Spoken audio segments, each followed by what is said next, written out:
首先第一步，我们准备一条苦瓜。怎样去挑选苦瓜呢？首先要挑选深绿色一点的，这样的苦瓜正值果期。同样要挑选手感较硬一点的，这样的话新鲜一点。如果手感偏软，那就可能是过熟或者不新鲜了。第一步，先把苦瓜的头尾切掉，然后将苦瓜一开四。接下来我们用平刀法把瓜囊给它去掉。苦瓜的苦味大部分来源于里面的瓜囊，所以我们尽量给它去干净一点。紧接着把苦瓜斜刀35度把它切成薄片，大家注意一下，千万别切到手了。切好之后，先给它装进碗中备用。下面准备几个大蒜头，用刀给它拍扁，然后再给它剁成蒜末。料头切好之后，同样先装起来备用。这道菜我用的是这种豆豉鲮鱼甘竹牌的，金竹罐頭，金香河口。这种豆豉鲮鱼真的是好香的。用筷子给它取一条鱼出来，把这个豆豉鲮鱼给它切成小块。切好之后，先给它装进碗中，再把罐头里面的豆豉给它打一点出来。就这样，所有的主配料已经准备完毕，下面开始烹饪。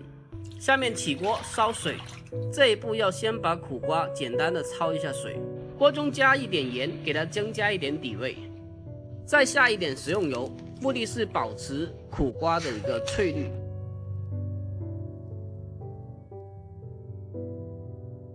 大火把水烧开之后，将苦瓜放进来，焯水的时间要短，所以一定要大火快速的给它焯一下，避免长时间的焯水造成苦瓜过熟和发黄。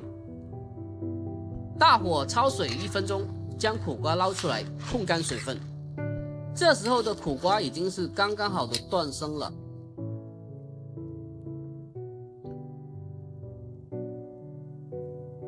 接下来我们起锅烧油，然后下蒜末给它爆一下，把它爆出香味。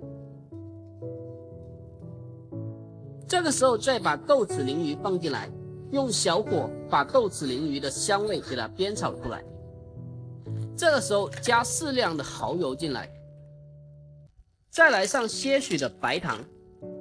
炒这一个苦瓜一定要放一点点的白糖进来，这样吃起来才有一种苦尽甘来的感觉。这时候把苦瓜给它倒进来，再沿着锅边烹入适量的米酒。接下来我们用大火把苦瓜给它翻炒几下。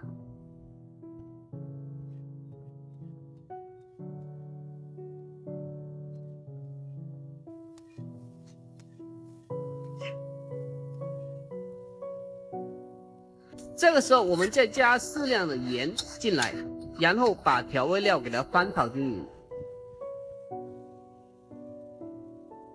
最后水淀粉勾一个薄薄的芡，目的是包住调味料和防止出水。